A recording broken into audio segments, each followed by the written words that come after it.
Yo, what's going on, guys? Welcome back to another video. No fancy hook or anything today. We're just gonna get right into it. Today we have more of a YouTube-y video where someone sits on a screen and talks to you about some sort of tech or products they really like. But in my case, I'm gonna talk about film gear I really like. But where I want this video to be different is that I wanna give you 5 pieces of gear or 5 kind of categories of gear where you're gonna get the best bang for your buck, and it's gonna be able to start you in a filmmaking career where you can start making some really dope stuff with as little money as possible. I've been thinking a lot about my own personal filmmaking kit and how at the beginning of my career, I thought that I couldn't get hired because I didn't own this camera, or I wouldn't make anything good because I didn't own an expensive light and C-stands and a nice tripod or the nicest camera, nicest lens, anything along those lines. I think I would have loved if someone could have given me a small list of items that could really help me get the building blocks of my career going without breaking the bank and feeling like, oh, I need to buy the most expensive and newest piece of gear. It's funny now that I feel like I have a pretty decent kit assembled that I think back to when I was first buying gear and starting to put the kit together, that I could have saved a lot of money if I had my priorities straight and kind of knew which direction I wanted to go and what I wanted to be learning. Now, this is just a long-winded way of me saying I want to help beginners get the best bang for their buck and buy the things they need, because this can get expensive. Now, I will get this out of the way right off the bat. If you are going to try and do this professionally and you want to be getting clients and making some money, you will have to invest some money in gear. But within each of these things I'm going to talk about, I'm going to give you alternatives and give you somewhat of a price base of what we're working with and maybe how you can save money here or there. Another side note, I think buying things used is a really good idea for someone who's beginning. You're still learning. You don't need everything to be in tip-top shape. As long as it works, it's fine. So places like eBay, Facebook Marketplace, those are great resources to find these things. The first 3 lenses I bought were all used, and they lasted me a while and did exactly what I needed them to do. Lastly, this is not a sponsored video, so hopefully you can trust it a little more. But again, do your research on what you're buying. Don't blindly buy things based off what some silly dude says on the internet. But last and not least, let's get into this video. Now, first and probably most obviously, you're gonna want to invest in a decent camera. Now, you don't have to invest in an FX3 and a G Master lens and all the newest stuff, but get something that's actually gonna help you learn. Don't buy something that you're gonna have to upgrade in 6 months to a year, because then you're just throwing money out the window at that point. These days, there are a lot of really great cameras. Honestly, there's probably too many good cameras. The first camera I owned was a Canon T5i, and then after that, I upgraded to a Canon R8, which had log, shot 4K, all that good stuff. Basically, all you want out of this first camera is to have it shoot 4K and have it shoot in log. So then you can begin to learn color profiles and how to color grade your footage and how to handle footage of bigger sizes and all that neat stuff you gotta learn at the beginning. Believe me, there are plenty of people on the internet and on YouTube who probably make 10 times what I do with 10 times less.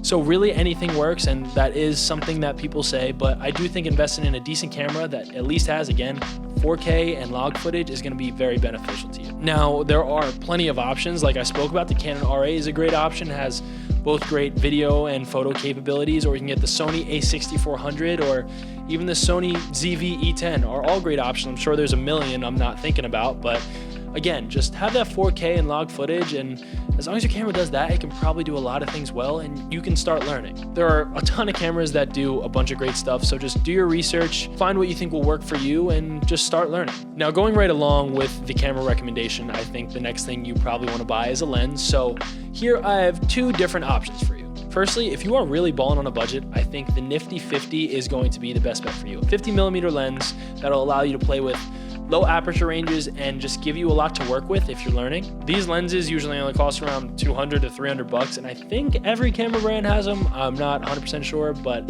I know Canon has one, I know Sony has one, and I'm sure Nikon has one if you really want to go that route. I bought this as my first lens when I started learning, and I think it's a great focal range to learn at. Now, if you have a little bit more of a budget, and this is probably what I would personally recommend, anything in that 24 to 70 range would absolutely smack for just a little bit more money. The 24 to 70 is what I would personally recommend because it's what I shoot a lot of stuff on. I think it has a large variety of shots it can get, and I think if you want to get the most bang for your buck while also getting a large variety of uses out of the lens, I think this is the way to go. And again, anything in that 24 to 70 range, focal range works. For instance, I think Sigma has an 18 to 55mm lens that's less than 700 bucks, and that will be really nice to play around with if you're just learning. Now, if you do go with a lens that has a variable focal length, you will sacrifice a little bit of that aperture that you would get in the nifty 50.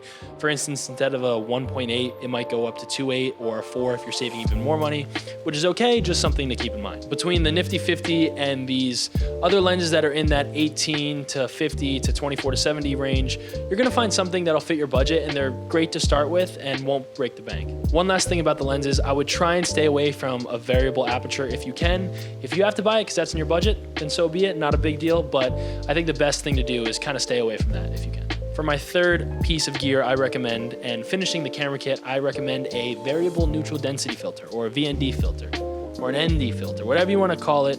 An ND filter is going to be super useful for your kit. Think of this as the sunglasses for your camera. Now, this is going to be a must-have if you want to be shooting outdoors and keeping your camera at a low aperture. Basically, the ND filter is going to let you keep all your settings the same while keeping your image still properly exposed. Now, assuming you don't know the basics of shooting, you are normally going to be shooting at 24 FPS, 1/48 or 1/50 of shutter speed, whatever it is. And when you do that, it might overexpose the footage if you're outdoors. So the ND filter is just going to balance the exposure for you and keep things in check. One quick tip, and I know an ND filter is not a sexy purchase by any means, but if you are going to buy one of these, I think it's worth putting some money into it. For instance, when I first started, I bought a very, very cheap ND filter for like 20, 30 bucks, and it vignetted really bad, making just the edges dark and doing the whole crisscross thing as you changed it, and that just gets super frustrating. So invest at least 100 bucks into this just to know you have one that doesn't affect the color of the camera and doesn't vignette too bad. So again, I wouldn't go below $100 on one of these filters, and then if you really want to get the cream of the crop, Polar Pro has filters for like 200, 300 bucks or up. I don't even know anymore, but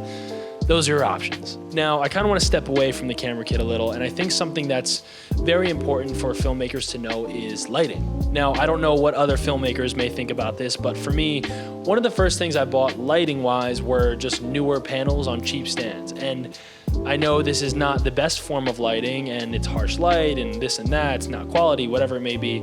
I think these panels are going to give you or any beginner the opportunity to start learning the basics of lighting, what Rembrandt lighting is, which side you should shoot on when you're shooting someone with lighting on them. Basically how lighting functions without having to drop $1,000 on a light. Because if you're going to buy something like an Amaran 60X or a Nanlite light, whatever aperture, whatever it may be, you're going to need stands, you're going to need diffusion for these lighting. It just adds up. But if you do want to go that route, an Amaran 60X, a C stand, and let's say a softbox, because you know you want to diffuse the light somehow, is probably going to run you about 350 to 500 bucks depending on the brand you buy from, depending on the stand you get, the softbox you get, the light you get. It just will be somewhere in that range. So if you want to go that route, feel free. If you want to save some money, you're just learning, go with the newer panels. It's not a big deal. The last item is a good laptop. When I first upgraded to a camera that can shoot in log and shoot in 4K, I did not think about upgrading my laptop. So I had a really old MacBook at the time that couldn't keep up with my editing. So for the first like